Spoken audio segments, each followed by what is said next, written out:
Hey guys, Jade Johnson here, Transgender Support. Today's message is going to be one that is quite simple, but very important.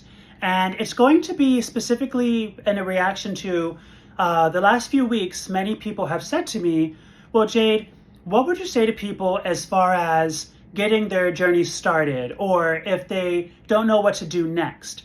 And we could also contextualize that in the context of based on recent events, nationally, globally, etc. Well, my answer will be the same, which is get started, okay? Get started, and how specifically? By talking things out, by talking things through. Now, you can do this many ways. What I like to do is to talk to people about identifying a small group of people. It does not have to be big, one or two people maybe, that you feel is a safe space. This is the most important, a safe space. People with whom you can have an honest conversation, that if they come back and challenge you with questions you believe will be things for your best interest, even if they don't understand everything right away, okay? Identify that safe space, okay? Once you do that, start using your words to explain what you've been feeling, what you believe it means for your journey. I will tell you, at first it's going to seem scary, okay? The more you do it, the less scary it becomes. And quite often what we find is the more that we talk to people and the more we hear ourselves saying the words, the more we practice thinking through these things in a conversational setting, we start to feel how natural it is. And that anxiety we had about talking to people starts to be replaced by the strength and reassurance we have for finally embracing ourselves. So that is what I recommend. Start talking, start asking questions, answering questions. And I say asking questions on purpose because you will have questions yourself, even though it's your journey. That's okay. Ask others in the trans community. If you don't have any friends in the community or family, go online. Facebook has lots of resources as far as groups to join, but start the conversation. Now, next thing, once you've done that, something that is crucially important, okay, especially in this day and age, do not feel the need to rush. Do not feel the need to try to match somebody else's timeline, okay? I know from my own experience that when you get to a place that you feel comfortable saying and identifying, yes, this is my story, I am a trans person, you want to, because it's so ingrained in us, our appearance and how we carry ourselves oftentimes, it's so ingrained in us to say, well, now that I've said it, I want to get to whatever I see as 100% transitioned by tomorrow. Don't do that to yourself. I'm telling you, it's not the best. Allow yourself time. Take care of yourself physically, mentally, emotionally. Take things step by step. There are many, many things that come along with the journey, and you need to allow yourself to embrace each step and also see how you feel as you go through each step, right? I call this checking in.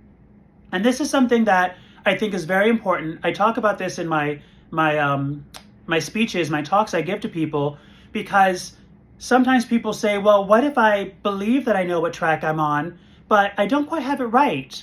Well, that is why I say, take the first step. And then once you've done that, stand confidently in that, and then say, how do you feel? Does it feel good? Do I feel like even if it was challenging, I did the right thing and I want to go to the next step? If the answer is yes, then you're prepared to go to that next step when the time is right. If you don't, or if something feels off, maybe reassess.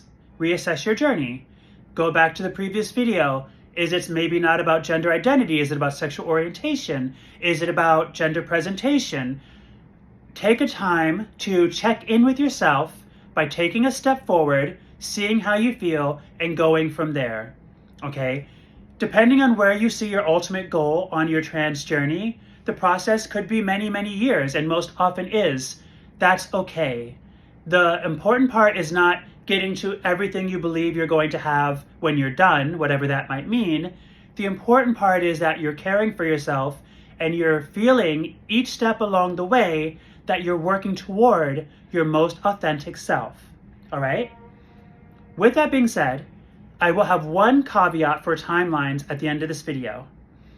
Because specifically about what happened last week, and we know a new administration's coming, which may affect some things related to the queer community, if you are somebody who has already taken some steps and is now ready to change documentation, you've gathered your docs, you have reached out and figured out what you need to do to update your passport, your state ID, your driver's license, etc., social security card, that is the one thing, document change.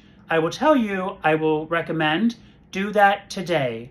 Do it as soon as you can. Why? Because we know that after January, the process may become more difficult. I'm not sure. I'm not saying that's a fact, but it is a possibility. And already, document changes for names can already be challenging, and that varies depending on where you live. So do not add additional burden by putting off what you can do today. In this, I'm speaking only to those of you who are ready to do it.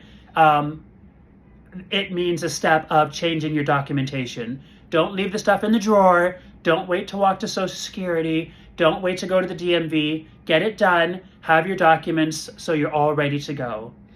With all the other steps, relax, breathe, and then take a confident step forward. Check in with yourself and trust in yourself. Believe in yourself and check in. And if you have questions along the way, ask the questions. You always have resources, social media groups. If you happen to have other people in the community, ask your questions here. We're all here for each other. So take your step, stand strong in it, check in, and let us know how your journey goes. We can't wait to hear.